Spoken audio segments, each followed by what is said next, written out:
네, 안녕하세요. 박중사입니다. 네, 2024년 6월 18일 화요일 장마감 방송 진행하도록 하겠습니다. 현재 시간 8시 40분 지나고 있고요. 나스닥은 0.15% 상승해서 거래되고 있고 우리 야간 선물은 보합선에서 거래되고 있습니다. 자, 먼저 월요일이었죠. 월요일 장중에 미국 증시 대단했습니다. 특히 나스닥 100 6월 선물이 2만 포인트를 장중에 돌파했었죠. 설마 2만을 가겠어? 진짜 2만 가나? 뭐 이런 모습으로 좀 지켜봤었는데 장중에 2만 포인트를 진짜 넘어가는 그런 기염을 토했습니다. 이제는 만기가 얼마 안 남았기 때문에 9월물로 메인 거래가 지금 넘어가서 2만 200 포인트 정도 보이고 있죠. 어쨌든 6월물 기준으로 만기 전에 2만 포인트를 넘어가는 모습 나타났고요. 현재까지도 개인들의 나스닥 해외 선물 분야에서 숏 포지션이 80% 이상 유지되고 있는 환경입니다. 이제 며칠 안 남기고 양쪽으로 과연 털어낼지 아니면 그냥 숏 포지션으로 몰아붙일지 개인들을 주목되고 있는 상황이고요. 오늘 밤 잠시 후에 이제 9시 30분에 미국 소매 판매 발표 중요합니다. 그리고 오늘 연준 위원들의 연설데이죠. 연설 일정이 6명 이렇게 집중되어 있습니다. 11시에 밤 11시에 토마스 바킨 리치몬드 연은 총재가 연설하고요. 중립에서 매 정도로 왔다 갔다 하는 그런 연준 위원이고 그다음에 자정 넘겨서 12시 40분에 수잔 콜린스 보스턴 연은 총재가 연설합니다. 비둘기에서 중립을 왔다 갔다 하는 연준 위원입니다. 그다음 새벽 2시에 로리 로건 댈러스 연은 총재 맵하고요. 아드리아나 쿠글러 연준 이사가 연설을 거의 잘 하지 않는데 오늘 나오네요. 비둘기 성향을 보이고 있습니다. 그다음 2시 20분에 알베르토 부살렘 세인트루이스 연은 총재가 연설하고요. 중립으로 평가받고 있습니다. 그다음에 3시에 마지막으로 오스탄 굴스비 시카고 연은 총재 연설이 있고요. 비둘기로 평가받고 있습니다. 오늘 연준 위원들 일정이 상당히 많기 때문에 이 중에 누가 시장에 어떤 영향을 미칠지 변동성에 주목을 좀 해봐야 될 것 같습니다. 자, 오늘 우리 장으로 넘어가서 이제 보면은 오늘 시장은 다시 변곡 구간에 진입되어 있는 상태입니다. 오늘 갭을 좀 많이 띄었죠. 어제 미국 증시가 강하게 끝나면서 어제 그 전날 이제 빗각 추세대를 딱 지킨 상태에서 갭을 띄우는 모습입니다. 여기서 만약에 이제 갭을 띄울 수 없는 조건이 됐다면 밑으로 조금 밀어줄 여건이 됐었는데 미국 증시가 강한 상태에서 또다시 우리는 시간을 좀 늦추는 그런 형태가 되었죠. 빗각 추세대 하단을 다시 지지하면서 반등을 했고요. 오늘 특히 코스피 기여도가 조금 주목됩니다. 삼성전자와 하이닉스가 코스피를 두 개만 해서 20포인트 넘게 상승을 시켰죠. 다시 말해 삼성전자와 하이닉스를 빼고 보면 코스피는 마이너스 20포인트 넘게 지금 내려와 있다라는 거죠. 삼성전자만 11.6포인트의 코스피를 올렸습니다. 그다음에 SK하이닉스가 9.6포인트를 올렸고요. 현대차 신고가를 기록한 현대차가 1.1포인트를 끌어올렸죠. 즉 대형주 집중 현상이 굉장히 많이 나타났다라는 거고 오늘은 코스피든 코스닥이든 전체적으로 하락 종목 수가 더 많은 날이었습니다. 특히 하락 종목 수가 많았던 건 코스닥이 좀 심했죠. 어쨌든 대형주 집중 현상에 일부 테마주가 계속 들락날락 거리는 현상 계속되고 있고요. 포모 현상이 이번에는 이런 특정 대형주 중심으로 나타나고 있죠. 작년에는 이제 2차 전지들 에코프로나 에코프로 BM을 중심으로 시장 포모 현상이 많이 나타났다면 이번에는 삼성전자는 사실 오늘만 그랬던 거고 SK하이닉스와 현대차, 기아 정도 중심으로 대형주가 없는 경우 실제로 체감 지수는 많이 낮을 것으로 추정됩니다. 그래서 요거 빼면은 이제 포모 현상 이것 때문에 이제 포모 현상이 좀 나타나는 그런 시기인 것 같습니다. 나머지는 거의 손가락 빨고 있는 그런 상태가 많으니까요. 그래서 이런 집중 현상이 미국에서도 나타나고 우리나라에서도 나타나는 그런 모습으로 현재 코스피의 특정 종목 기여도가 높은 상태에서 올라왔다라는 거. 바꿔 말해 이런 것들을 빼면 이게 무너지게 되면은 시장은 좀 취약할 수 있다라는 걸 뜻합니다. 그 다음에 오늘 삼성전자가 8만 싸움을 걸면서 시작을 했다가 종가로 안착을 실패했는데 1시 50분에 체크해보니까 삼성전자의 주가가 이제 8만 원 위 주문이 대부분 다수가 이제 개인 매도 주문으로 추정되었어요. 즉 세력성 매물이 많이 없었습니다. 8만 위에서는요. 그래서 오후장에는 내내 8만 아래에서 거래가 많이 됐었죠. 그래서 개인들의 대량 매도 주문에 시원한 체결을 이뤄내지 못 만들어주지 않았습니다. 그럼에도 불구하고 종가 결과 보니까 개인 매도가 542만 주로 마감했던 상태였고요. 그러니까 만약에 8만 500원 지난번에 금요일에 슈퍼개미 왕개미가 콜옵션으로 들어왔던 자리 8만 500짜리 삼성전자가 8만 500 갈 때 들어왔죠. 이제 그 자리를 돌파했다면 오늘 개인 매도는 이틀 전처럼 이거래일 전처럼 1000만 주가 넘었을 가능성도 있을 것 같아요. 그 다음에 SK하이닉스는 오늘 코스피를 10포인트 끌어올렸는데 외국인 보유 비중은 역대 최고치를 기록하고 있습니다. 단 한 번도 가보지 않은 보유 비중이네요. 56.41%. 삼성전자가 외국인 보유 비중이 56%를 넘어간 상태에서 비중이 줄었죠. 그때마다 하락장이 연출됐었습니다. 네, SK하이닉스는 처음으로 지금 56%대 이렇게 진입해서 올라오고 있다라는 거, 외국인들이 지금 극단적으로 SK하이닉스에 러브콜을 보내고 있다. 뭐 엔비디아 효과겠죠. 그래서 엔비디아가 결국에는 꺾이게 되면 SK하이닉스까지도 직간접적으로 영향을 줄 것이다라고 일단 생각해 볼 수 있을 겁니다. 외국인들이 모아놨던 거를 또 이제 매도로 돌리게 될 때가 올 테니까요. 그렇게 해서 우리는 다시 변곡 구간에 진입을 했고요. 빅각 추세대 하단을 다시 지지하며 반등을 했고, 특히나 이제 4월 1일, 그 다음에 5월 16일, 6월 13일을 연결하는 상단 추세를 곧 돌파하거나 또는 5월 31일부터 올라오는 반등 추세대의 하단을 곧 하향 이탈하거나 하는 변동성이 강하게 생길 가능성이 높아지고 있습니다. 여기를 얘기하는 거예요. 자, 이날을 연결하는 위에 상단 저항 추세, 그 다음에 아래 여기서 올라오는 반등 추세대, 내일 그게 수렴하는 형태가 되겠죠. 내일이나 모레 이번 주 정도에 어쨌든 결과가 나올 거 아니에요. 자, 이번 주 정도에 무조건 그 바깥으로 시도가 됩니다. 위로든 아래로든 시간을 끌어서 옆으로 가든 3일 안에 나오게 되겠죠. 그래서 이제 변곡 구간에 다시 진입했고, 밑으로 아예 날 잡고 이런 식으로 내리거나 아니면 완전히 돌파해서 새로운 길을 열거나 하는 변동성 구간이 생길 수 있다라는 것은 이제 빅스 지수를 보면서도 추정해 볼 수 있습니다. 국내 빅스 지수가 단기 이격 축소를 보이고 있고요. 특히나 이제 미국 빅스 지수는 언제 튀어도 이상하지 않을 구간에 직면에 있습니다. 자, 보시면 지금 14.30이죠.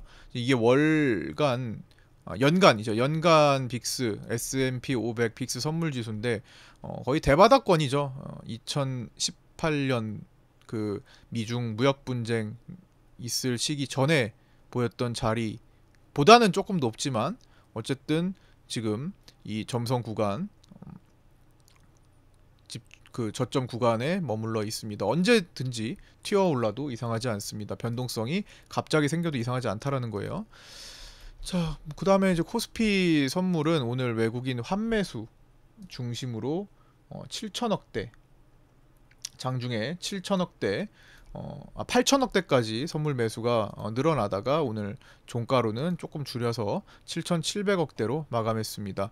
그리고 콜옵션도 외국인들은 17억을 샀고, 오늘은 어제 샀던 풋옵션을 이제 수급적으로는 이제 매도로 돌렸는데, 이게 어제 샀던 풋옵션을 이제 손절하고 정리하는 게 아니라 신규 매도 포지션을 강화한 것으로 이제 보이네요. 그래서 외국인들의 외가 풋은 여전히 계속 쌓이고 있습니다. 그러면서 금융투자도 풋옵션을 모으고 있는 그런 상황이 나타나고 있습니다. 근데 선물은 어제 대량 매도가 있었죠. 이제 그거를 다 환매수하는 모습. 갭상승이 나왔으니까 빠르게 환매수를 해준 거예요. 더 올라가기 전에. 그래서 외국인들도 지금 선물에서는 갈팡질팡하고 있다. 샀다 팔았다 하면서 지금 6월물에서도 개인들한테 크게 밀려서 선물에서 손실이 컸잖아요. 근데 이제 9월물 초반에도 외국인들은 지금 뚜렷한 방향성을 잡지 못하고 현재 이미 기실현 손실이 100억 이상 잡힌 것으로 추정되고 있습니다. 그래서 외국인들이 방향을 잡을 때 한 번에 이제 크게 잡아갈 가능성, 위로 이제 뚫어낸다면은 대량 매수, 조단위 매수를 통해서 완전히 신고가를 여기 단기 신고가 52주 신고가를 만들면서 갈 거고요. 반대로 매도를 하는 경우에는 1조 원 이상 또 매도를 세게 내면서 이탈을 하겠죠. 이제 변동성에 주의해야 되는 시기가 7월물 초반에 말씀드렸던 그 자리에서 지금 예고되고 있습니다. 월물 옵션은 이제 금융투자의 풋옵션 집중 베팅 현상이 나타나고 있고요. 오늘은 신규 선물 매도 중심으로 함께 금융투자의 하방 베팅이 좀 있었습니다. 특히나 금융투자는 1월물 이후에 월물 초반부터 가장 공격적으로 풋옵션을 매집하는 모습을 나타내고 있습니다. 1월물과 7월물 6개월 만에 나타나는 현상으로 보고 있고요. 그래서 옵션의 이제 수익을 많이 봤던 올해는 조금 그런 1월 말고는 금융투자도 옵션에서 큰 재미를 보고 있는 것 같지는 않아서 이제 전통적으로 금융투자의 옵션이 이제 강세였으니까 그냥 그거를 생각하면은 금융투자의 풋옵션 매집을 무시할 수는 없는 거죠. 근데 어쨌든 1월 달에는 금융투자가 올라가는 동안에 풋옵션 강력하게 매집했었잖아요. 요 시기에 이제 그때 이제 강력하게 성공하고 이제 또다시 상승 구간에서 금융투자가 풋옵션을 열심히 매집하는 그런 상태가 됐다라는 거. 그래서 어디까지 올라갔다가 떨굴지는 모르겠지만 그거는 이제 미국 증시의 역할이 좀 중요할 것 같아서 환율하고 어쨌든 지금 이런 수급 상태를 보이고 있다라는 것을 일단 체크를 해야 될 것 같습니다. 나 환율 이야기. 고환율에 시장은 적응하고 있는 것 같아요. 옛날에는 이제 과거에는 1380원 아니 1300원만 돼도 벌벌 떨었던 시절이 있었죠. 근데 최근에는 이제 1380원 위에서 머무르는 시간이 굉장히 길어짐에 따라 월봉으로 보시면 환율 차트 월봉으로 보시면 1380 위에서 1300원 위에서 머무르는 시간이 굉장히 길죠. IMF 때, 그다음에 서브프라임 때, 그다음에 그 이후 코로나 때 이후로 해가지고 지금 1300원 위에서 머무르는 시간이 가장 깁니다. 그래서 적응하고 있다라고 생각을 할 수도 있고요. 어쨌든 고환율의 고착화 현상이 나타날 수 있는 조건에서 추세는 어쨌든 장기 우상향을 보이고 있는 게 유지되고 있습니다. 지금 야간으로 지금 1384원까지 올라온 상태인데 자, 환율이 지금 이런 상태에 8시에 체크한 환율은 1384원이었습니다. 달러 선물은 1382원대에 거래 중이고요. 그러면 이게 유지가 된다면 밤사이에도 유지가 된다면 내일 이 추세 여기서 내려오는 상단 추세를 돌파하면서 시작을 하겠죠. 그럼 1390까지 열리는 것은 시간 문제죠. 그 이상으로도 어쨌든 환율이 지금 올라오면 시장 수급은 어쨌든 부담을 느낄 수밖에 없고요. 특히나 1380을 훌쩍 넘어서 안착한다면 그렇겠죠. 그 다음에 7월물 달러 선물을 외국인은 롤오버 포함해가지고 1조 원 이상 매수 포지션을 쥐고 있습니다. 그리고 오늘도 3,500억 원의 달러 선물 매수가 나왔죠. 외국인들은 환율 상승에 조금 더 베팅하고 있다라고 보고 있습니다. 그 다음에 21일 동해가스전 전략회의를 앞두고 석유가스 테마가 오늘 좀 강한 편이었습니다. 한국 앙코르 유전, 그 다음에 유전 펀드, 한국가스공사, 그 다음에 포스코 인터내셔널은 오늘 조정이었고요. 한국석유, 흥구석유, DK락 등이 오늘 강하게 움직였고요. 나머지도 뭐 테마를 크게 형성한 것은 아니지만 그래도 화장품 쪽이나 그다음에 항공우주 쪽, 식품 쪽은 계속 돌아가면서 수급이 돌고 있는 모습을 나타내고 있습니다. 그래서 아까 전에 얘기했던 것처럼 시장은 대형주 특정 종목들에 쏠리는 현상 플러스 일부 테마가 순환하는 정도로 해당 종목이 없다면 포모 현상이 좀 많이 나타날 수 있는 그런 시기가 진행되고 있습니다. 자, 오늘은 미국 얘기를 좀 하면서 마칠까 하는데요. 미국이 왜 이렇게까지 강하냐? 진짜 저렇게까지 미국만 혼자 달려도 되나 싶을 정도잖아요. 지금 유럽 증시가 일부 지난 주까지 조정이 좀 나왔고, 뭐 중국, 일본은 아예 못 가고 있고요. 그다음에 중국도 조정받은 지 꽤 됐고, 그래서 3,000포인트 위협하고 있고 상해종합. 미국이 유독 뭐 강한 이유는 뭐 대선 때문이다라고 막연히 지금 이야기를 많이 하고 있죠. 근데 한번 자세한 내용을 좀 살펴봤는데 현재 이제 미국 재무부가 9.11 테러로 급락했던 시기, 굉장히 오래 전이죠. 2001년이니까 그 2001년 9월 이후로 2002년 4월쯤에 계획한 그 내용인데요. 그때 이후로 처음으로 만기 이전에 국채를 다시 사들이는, 즉 국채 바이백을 이례적으로 실시하고 있습니다. 140억 달러 규모를 7차례에 걸쳐서 다시 사들이는 계획인데요. 요 행동은 5월 말부터 7월 말까지만 진행하겠다고 합니다. 즉 지금 진행하고 있는 거죠. 한 달 정도 가까이 됐죠. 근데 당시에는 2002년 당시에는 이라크 전쟁 직전까지 미국 재정이 이례적으로 흑자를 좀 기록하고 있었어요. 그래서 흑자를 보이고 있을 때 그간 발행해둔 국채를 다시 사들여서 미래의 재정 부담을 완화하는 것은 이제 긍정적으로 평가를 받고 있었습니다. 그런데 현재는 지금 이 기사를 같이 보시면 자, 기사가 네, 현재는 미국 재정 적자가 엄청나게 역대급으로 지금 늘어났죠. 지난달 5월에만 480조 원이 증가되었습니다. 자, 이런 상태. 현재 미국 재정 적자 규모가 5월에만 480조 원이 증가되는 등 역대 최악의 상태에서 진행하는 국채 바이백이라는 거죠. 그래서 대선을 앞두고 너무 극단적이고 고의적인 돈 풀기를 진행하는 것이 아니냐, 그렇게 해서 금리를 안정시키려고 하는 것 아니냐라는 평가를 지금 받고 있는 상태입니다. 특히나 시기도 5월 말에서 7월 말까지만 진행해요. 그 전에 진행하는 것도 아니고 그 이후에 진행하는 것도 아니에요. 딱 요 시기에 진행을 하는 것은 국채 바이백으로 인한 유동성 공급 효과, 시중에 돈을 공급하는 효과가 나중에 인플레이션으로 나타나게 되겠죠. 우리가 코로나 때 돈을 풀어가지고 시장을 막 밑에서부터 끌어올렸잖아요. 전 세계 시장이. 그러고 나서 인플레이션은 시차를 두고 나중에 발생을 하죠. 돈을 풀자마자 인플레이션이 발생하는 것은 아니죠. 돈을 풀고 나서 시간을 어느 정도 두고 인플레이션이 발생합니다. 그게 최소 4, 5개월 정도 걸리는, 더 길게 걸릴 수도 있고. 그래서 그 유동성 공급 효과가 국채 바이백으로 인한 유동성 공급 효과가 인플레이션으로 나타나는 데까지 걸리는 시간이 최소 4, 5개월 이상 뒤에 나타나는 점을 생각하면 대선 전까지 인플레이션이 발생하지 않을 만한 기간을 설정한 거죠. 그리고 너무 일찍 하지도 않아서 대선 전 유동성 공급 효과를, 즉 시장 부양 효과를 최대한으로 누리기 위한 기간을 설정한 것으로 추정됩니다. 5월 말에서 7월 말까지라는 게. 먼저 마지막 카드를 쓰지 않고 끝까지 놔두고 있다가 쓰는데, 너무 늦게 하면은 또 마지막에 또 부양 효과를 너무 좀 좀 많이 사야 되니까, 그렇죠? 뭐 그런 것도 영향을 주는 것 같고요. 어쨌든 딱 이 기간이 설정된 것은 고의적으로 계산된 기간이라고 생각합니다. 그 다음에 뭐 이런 상태가 유지된다면 결국에는 증시는 부양은 되겠죠. 근데 다시 바꿔 말해 누가 당선되든 간에 반드시 이에 대한 청구서를 받게 될 것이다라는 겁니다.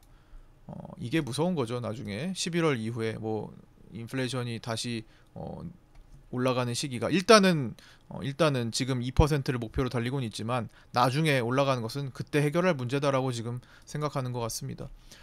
그 다음에 즉 현재 이제 미국 증시는 옐런 재무장관의 주도하에 곧 정부의 돈으로 부양되고 있는 거라는 거죠.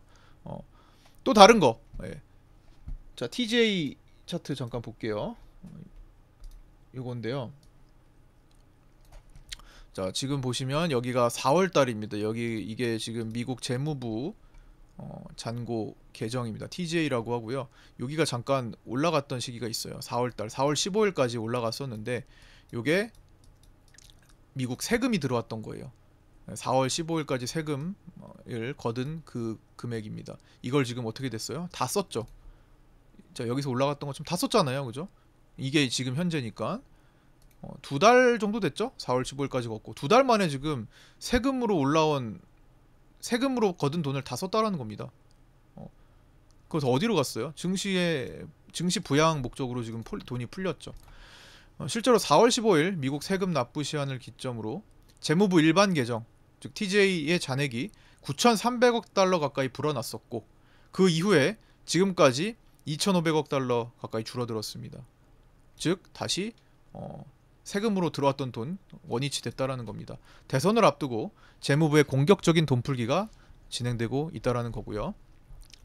그러면서 이제 JP 모건 등 월가에 남은 일부 베어, 이제 베어가 얼마 안 남았어요. 일부 베어는 이 같은 상황을 극도로 경계하며 경고하고 있지만 닐 카시카리도 포함되는 거죠. 네.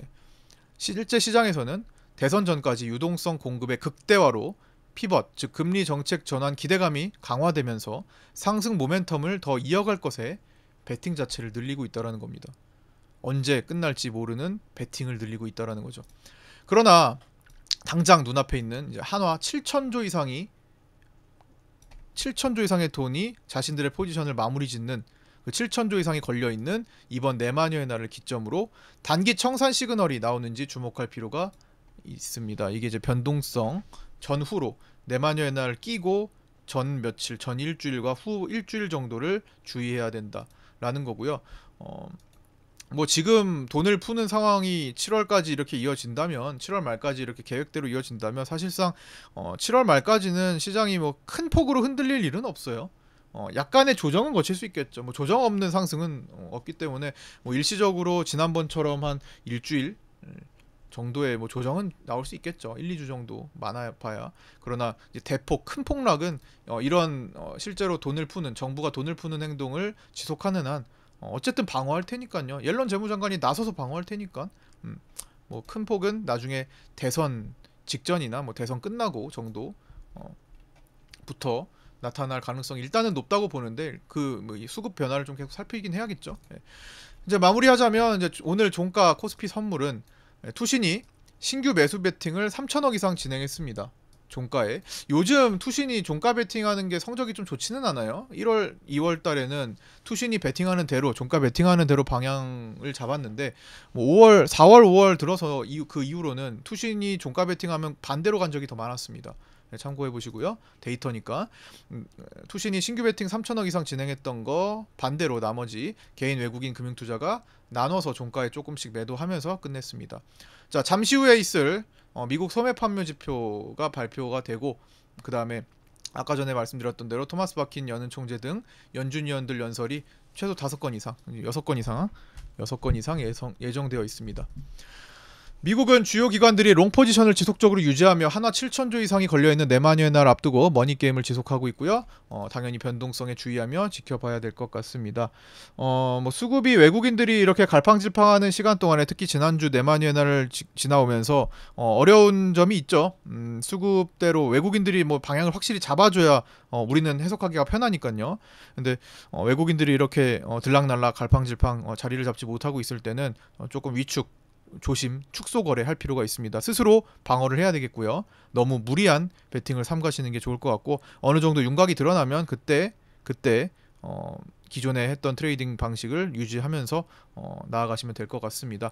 자, 오늘 여기까지 마치고요. 고생들 많으셨습니다. 저는 내일 아침 8시 20분에 유튜브 라이브 방송에서 찾아뵙도록 하겠습니다. 구독자 정보 공유방에 안 들어오신 신규 구독자분들 계시면 유튜브 댓글에 있는 오픈톡 주소로 문의 주셔서 함께 공부하셨으면 좋겠습니다. 구독과 좋아요, 알림 설정도 부탁드리고요. 오늘 여기까지 마치겠습니다. 감사합니다.